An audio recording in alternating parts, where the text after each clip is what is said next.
नमस्कार, समाचार first to the point देख रहे हैं आप। मेरा नाम शिवांशु है और इस वक्त हम शाहपुर विधानसभा क्षेत्र में मौजूद हैं। इस वीडियो की शुरुआत करेंगे सबसे पहले सूबेदार मेजर पवन कुमार की शहादत से। उनको नमन करेंगे, उनको श्रद्धांजलि अर्पित करेंगे सबसे पहले, और उसके बाद आप सभी को आज के इस वीडियो में क्या तमाम गतिविधियां यहाँ हो रही हैं उनके बारे में रूबरू कराएंगे। आप सभी को बताना चाहूँगा, जम्मू कश्मीर के पूंछ में तैनात थे पवन कुमार। मात्र 3 माह बाकी थे, उसके बाद उन्होंने रिटायर होकर घर आ जाना था। और अगर बात करें तो अभी हम शाहपुर में उनके घर के गृह निवास के बाहर मौजूद हैं, और स्थितियां जो बनी हुई हैं सुबह से जब से जानकारी मिली है वो आप सभी के बीच रख रहे हैं।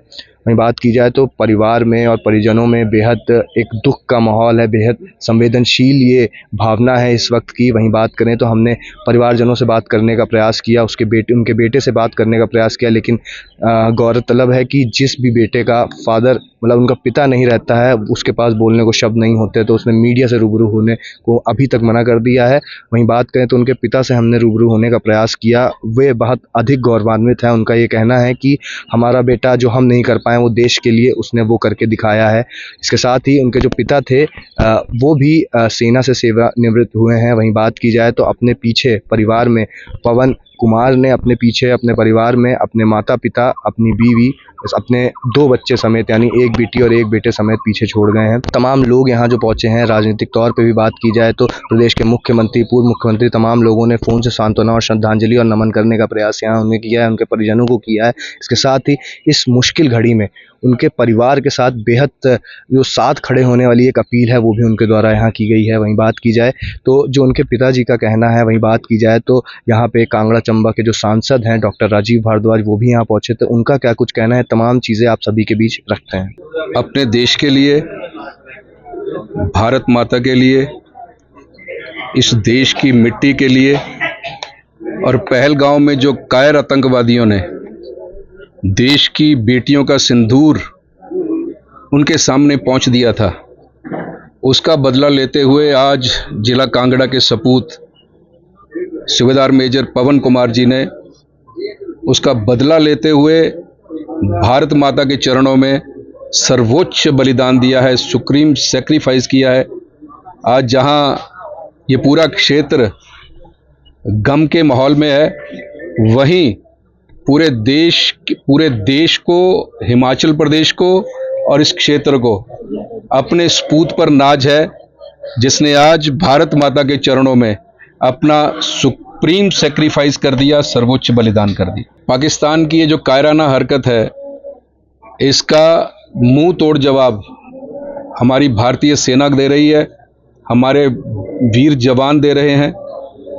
जबकि हिंदुस्तान ने केवल आतंकियों के अड्डे ध्वस्त किए थे, लेकिन पाकिस्तान इतना बौखला गया है कि उन्होंने भारतवर्ष के रिहायशी क्षेत्रों में सिविलियन इंस्टॉलेशंस में हमले करने शुरू कर दिए हैं।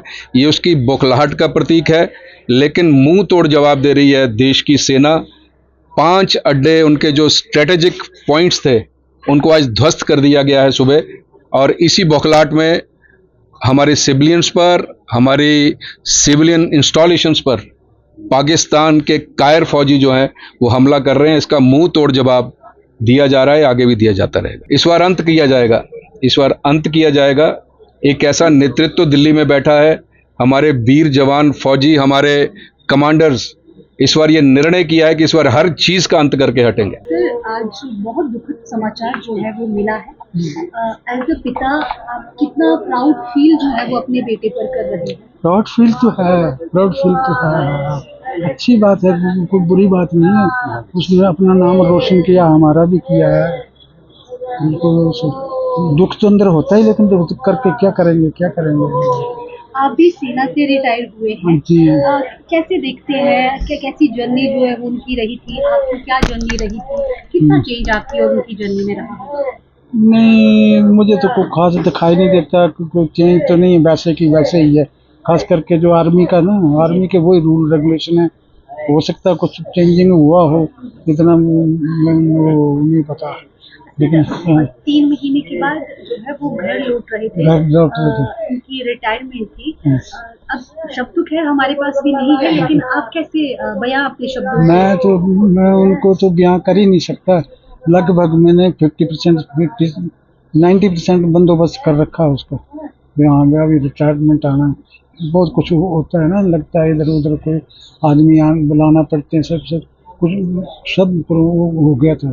अभी तो आने वाला था खुद वो, उसने आना था, बाकी उन्होंने बताना था क्या क्या करना है। और आपकी लास्ट टाइम बात कब उनसे हुई थी? लास्ट टाइम मेरे ख्याल कल की बात है या परसों की बात है। मैंने उसको पूछा था, खुद ही पूछा था मैंने, बात तो करता था डेली। तो पूछा था कि तेरे उसमें वो शेल्टर हैं आपको, अगर उनको फायर फोर आ जाए तो शेल्टर हैं?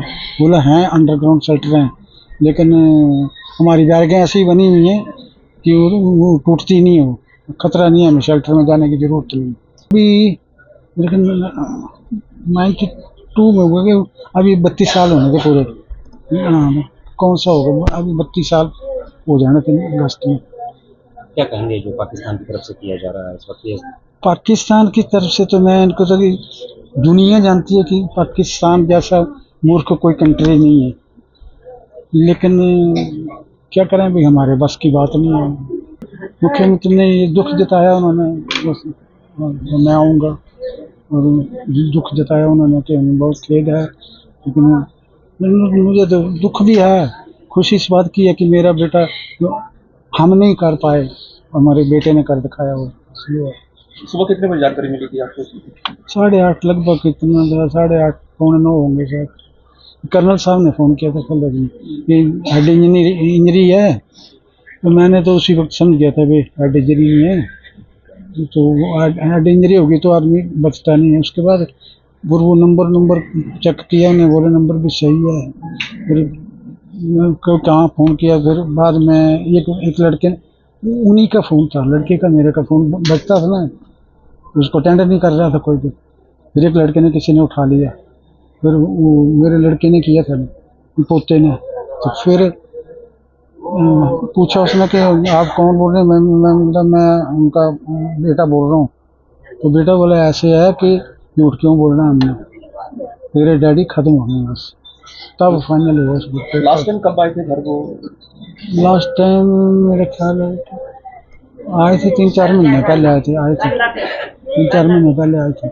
अभी आने वाले तो बोला था कि मैं आऊँगा ना, पेंशन जाने के लिए सेंटर में जाना था, तो मैं बच्चों को भी ले जाऊँगा और गाड़ी भी ले जानी है, फिर अपनी गाड़ी में घर छोड़ूंगा गाड़ी, फिर मैं सेंटर को जाऊँगा। रामगढ़ को जाना था, वहाँ से रिटायर होना था। हाँ, वो तो उनकी इतना मैं जानता नहीं गहराई में ना, लेकिन शायद होता है कुछ भी, 2 साल कहीं 2 साल के बाद जा सकते हैं।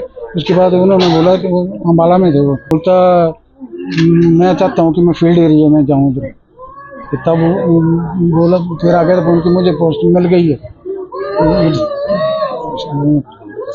फील्ड एरिया में। इसको मेरे सामने 62 से लेकर सब लड़ाइयाँ हुई हैं, लेकिन ये मानने वाला आदमी नहीं, जितनी बेइज्जती हुई ना, इसको तो जितना हो सकता ना, बेशक अपना नुकसान हो जाए, लेकिन इसको एक बार लाइन पर लाना चाहिए। मानता नहीं है किसी की है।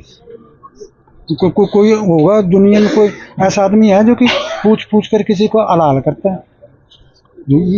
उनका दुख बहुत है, हमें जो मारे हैं उन्होंने, उनका बहुत दुख है, लेकिन ये इनको तो ऐसे करना चाहिए भी, एकदम छोड़ना ही नहीं चाहिए इनको। तो मैं अभी उनकी जितनी देखभाल होगी, लेकिन जवान है सभी, अपने खुद मतलब यहाँ तक अच्छे मतलब नॉलेज वाले बच्चे हैं, ऐसे नहीं है। बहू भी अच्छी है, उन बच्चों की माँ जो है ना वो भी ठीक है। हम ऐसे नहीं समझते कि सास ससुर, हम बाप बेटी समझते हैं, आपस में खुल के बातें करते हैं, लड़ भी पड़ते हैं कभी कोई, सब वो भी वैसे बहस बसाई भी कर लेते हैं आपस में। वैसे बैठ जाना, सब परिवार मिल के रहता हूँ मैं सबसे, ऐसे नहीं मैं इनके वो ऐसे कुछ बोल दे तभी हंसी मजाक में निकाल देते हैं उसको।